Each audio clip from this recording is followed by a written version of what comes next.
رمضان رمضان رمضان رمضان رمضان رمضان بسم اللہ الرحمن الرحیم والصلاة والسلام علی رسول اللہ وعلی آلہ واصحابہ اجمعین اما بعد فاعوذ باللہ من الشیطان الرجیم لا خیر فی کثیر من نجواہم الا من امر بصدقۃ او معروف او اصلاح بین الناس ومن يفعل ذلك ابتغاء مرضات الله فسوف نؤتيه اجرا عظیما۔ معزز سامعین و حاضرین، عام طور پر زندگی گزارتے وقت ہم لوگوں کو اپنوں کے ساتھ، رفقا اور دوستوں کے ساتھ، رشتہ داروں اور اعزاء و اقرباء کے ساتھ جہاں اجتماعی طور پر جلوتوں میں بیٹھنے کا موقع میسر ہوتا ہے، وہیں بہت سی دفعہ خلوتوں میں بھی بیٹھنے کا موقع فراہم ہوتا ہے۔ بالخصوص آج کل جو حالات لاک ڈاؤن کے چل رہے ہیں، اسی طریقے سے کبھی راتوں میں کبھی دن میں انسان اپنوں کے ساتھ یا رفقا کے ساتھ بیٹھتا ہے، سرگوشیاں کرتا ہے، تنہائی میں باتیں کرتا ہے۔ مجالس یہ خطرے سے خالی نہیں ہیں، اس میں غیبت، چغلی، بہتان، الزام تراشی، کسی کی عزت پر کیچڑ اچھالنا، کسی کے بارے میں خفیہ تدبیریں کرنا، یہ بھی کبھی کبھی پیش آتا ہے۔ قرآن کریم نے انسانوں کی خلوتوں میں سرگوشیوں کے ذریعے وجود میں آنے والی مجلسوں کے باب میں انسانی معاشرے کے کچھ ارکان، کچھ ستون بیان کیے کہ جس کی بنیاد پر وہ سرگوشیاں، وہ آپس کی گفتگو یہ خیر کا باعث بن جائے، اللہ رب العزت کے یہاں اجر، مقام اور درجہ دلانے کا باعث بن جائے۔ چنانچہ قرآن نے صاف اور اٹل بات کہی کہ لا خیر فی کثیر من نجواہم، انسانوں کی بہت سی سرگوشیوں میں، ان کی پرائیویٹ مجلسوں میں اور ان کی کانا پھوسیوں میں کوئی کسی بھی قسم کی خیر نہیں ہوتی، اس لیے کہ اس میں وہ کوئی خاص بات نہیں کرتے۔ لیکن اگر انہیں اپنی سرگوشیوں کو، اپنی پرائیویٹ مجلسوں کو اور اس طرح خلوتوں میں بیٹھ کر منعقد کی جانے والی محفلوں کو خیر اور اللہ کے قرب کا ذریعہ بنانا ہو تو انہیں اپنی مجلسوں میں 3 کام کرنا چاہیے۔ الا من امر بصدقۃ او معروف او اصلاح بین الناس، ہمیں آپس میں بیٹھ کر ایک دوسرے کو صدقے کا حکم کرنا چاہیے۔ نمبر 2، عرف میں، بشرطے کہ وہ عرف سلیم اور ذوق سلیم والا ہو، اس میں جن چیزوں کو معروف اور اچھا سمجھا جاتا ہے ان کا ایک دوسرے کو حکم کرنا چاہیے۔ اور نمبر 3، انسانوں کو آپس میں خلوتوں میں بیٹھ کر یہ غور، محاسبہ اور سروے کرنا چاہیے کہ ہمارے معاشرے اور سوسائٹی میں کن کن لوگوں میں آپس میں توڑ پھوڑ، ٹوٹ پھوٹ، اختلاف ہے تو ان کے درمیان اصلاح کروا دینی چاہیے۔ نمبر 1 میں فرمایا الا من امر بصدقۃ، ایک دوسرے کو بجائے اس کے کہ ہم کوئی سیریل، کوئی سیریز، کوئی ادھر ادھر کی باتیں دیکھنے یا اس کی طرف جانے یا اور کوئی چہل پہل کرنے کا معمول بنائیں یا ایک دوسرے کو اس کی تلقین و تاکید کریں، اس کی رہنمائی کریں، بہتر ہے ہم ایک دوسرے کو صدقے کا حکم دیں۔ صدقے کے باب میں اس سے پہلے کی کسی نشست میں ہم نے اس کے فضائل وغیرہ سنائے تھے۔ اس دور میں اللہ کی رحمت کو اور اس کی نظر کرم کو ہماری طرف متوجہ کرنے کے لیے ہمیں ایک دوسرے کو سوشل ڈسٹینس کا خیال کرتے ہوئے جہاں ہم بیٹھے ہیں اپنے گھروں میں، اپنے رشتہ داروں میں یا فون پر بھی صدقے کی تشکیل اور تلقین کرنی چاہیے، اور اپنے گھروں میں صدقے کے لیے الگ سے رقم نکال کر اس کو کسی ڈبے میں، کسی باکس میں جمع کرنا چاہیے یا فون پے پر، گوگل پے پر یا پے ٹی ایم پر ہمیں مستحقین، غرباء، مساکین، مدارس اسلامیہ کو اپنا صدقہ پہنچانا چاہیے۔ لیکن میں آج اپنے سامعین کو یہ بات واضح کر دینا چاہتا ہوں کہ صدقے کا لفظ صرف مال کے ساتھ مخصوص نہیں ہے، بلکہ حدیث شریف میں نبی اکرم صلی اللہ علیہ وسلم جو کہ رحمت للعالمین تھے، امیر، غریب، ارباب اموال اور وہ لوگ جن کے پاس دولت و ثروت نہیں ہے، ان سب طبقات انسانیت کے لیے حضور رحمت بن کر تشریف لائے تھے۔ تو آپ نے فرمایا کہ تسلیمہ علی من لقی صدقۃ، کل تسبیحۃ صدقۃ۔ آگے چلتے ہوئے ارشاد فرمایا کہ کل معروف صدقۃ، فرمایا تبسمک فی وجہ اخیک صدقۃ، اماطۃ الاذی عن الطریق صدقۃ۔ سبحان اللہ، صدقے کا مفہوم کتنا وسیع ہے کہ ان سب کو کر کے ہم رحمت خداوندی کو اپنی طرف متوجہ کر سکتے ہیں۔ کسی کے ساتھ ہنستے منہ مل لینا، کسی کے کام آ جانا، راستے میں سے کوئی تکلیف دہ چیز کا اٹھا لینا، ذکر کر لینا تسبیح و تحلیل و تحمید کی شکل میں، اور اسی طریقے سے کوئی سا بھی نیک کام کر لیا جائے اس سب کو صدقہ فرمایا گیا ہے۔ ایک روایت میں صحابہ کرام نے عرض کیا کہ یا رسول اللہ، ذہب اہل الدثور بالاجور یصومون کما نصوم ویصلون کما نصلی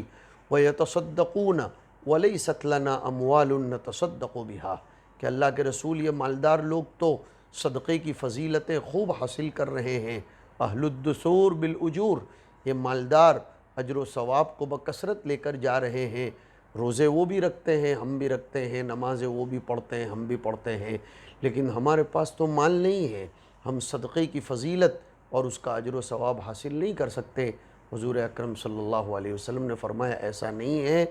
تم لوگ یہ عبادتیں اگر کرو جن عبادتوں کا نفع خلق خدا کو پہنچتا ہو، تو ان ساری عبادتوں میں تمہارے لیے صدقے کا ثواب ہے۔ مسلمان کو اپنی پوری زندگی صدقہ بنانی چاہیے، اور صدقے کو صدقہ اسی لیے کہتے ہیں کہ اس میں انسان کے صدق فی الایمان کے دعوے کا امتحان ہوتا ہے، اور جب وہ صدقہ ادا کرتا ہے تو وہ اس امتحان یا اس دعوے میں اپنے آپ کو صادق ٹھہراتا ہے۔ جیسے کہ لگے ہاتھ کہتا چلوں، علماء لغت نے لکھا ہے کہ مہر کو بھی صداق کہتے ہیں، اس لیے کہ مہر یہ شوہر کی صدق نیت پر دلالت کرتی ہے، ورنہ تو اس کو اجرت یا عوض کہہ دیا جاتا، ایسا نہیں ہے۔ تو صدقے کی ہمیں ایک دوسرے کو تشکیل و تلقین کرنی چاہیے۔ اعمال صالحہ یہ صدقہ ہیں، چلتے چلتے اٹھتے بیٹھتے بھی ہم صدقہ کر سکتے ہیں، کروا سکتے ہیں۔ الا من امر بصدقۃ او معروف، معروف کا ترجمہ کرنا بڑا مشکل ہے، اس لیے کہ معروف کے لفظ میں عرف انسانی اور عرف اسلامی میں جن چیزوں کو معقول، مستحسن اور پسندیدہ قرار دیا گیا ہے وہ سب چیزیں معروف ہیں۔ وہ معروف کا ایک دوسرے کو حکم دینا، ایک دوسرے کو نیک کاموں کی تشکیل و تلقین کرنا، یہ بھی ہماری سرگوشیوں میں بہت زبردست کام ہو جائے گا۔ اور آگے فرمایا او اصلاح بین الناس، دیکھو پہلے جلب منفعت ہے اور دوسرے میں دفع مضرت ہے۔ مسلمانوں کے کام آنا، ان کی نفع رسانی کا کام کرنا، کسی بھی انداز میں ان کو فائدہ پہنچانے کی تگ و دو اور کوشش کرنا، اپنے قدموں کو چلا کر، اپنے ذہن کو چلا کر، اپنی صلاحیت کو استعمال کر کے، اپنے مشوروں کو دے کر، یہ سب جلب منفعت کے کام ہیں۔ اس کو بھی او معروفین میں لیا جائے گا۔ یہ سب جلب منفعت اور اصلاح بین الناس یہ دفع مضرت ہے۔ یہ بھی ہمارے معاشرے میں بہت اہم اور قابل توجہ پہلو ہے۔ ہم لوگ تماشائی بن گئے، ہم ایک دوسرے کے ساتھ اگر تنازعہ ہوتا ہے کسی کا، اس میں مزے لیتے ہیں، بلکہ اس میں سور پھونکنے کا،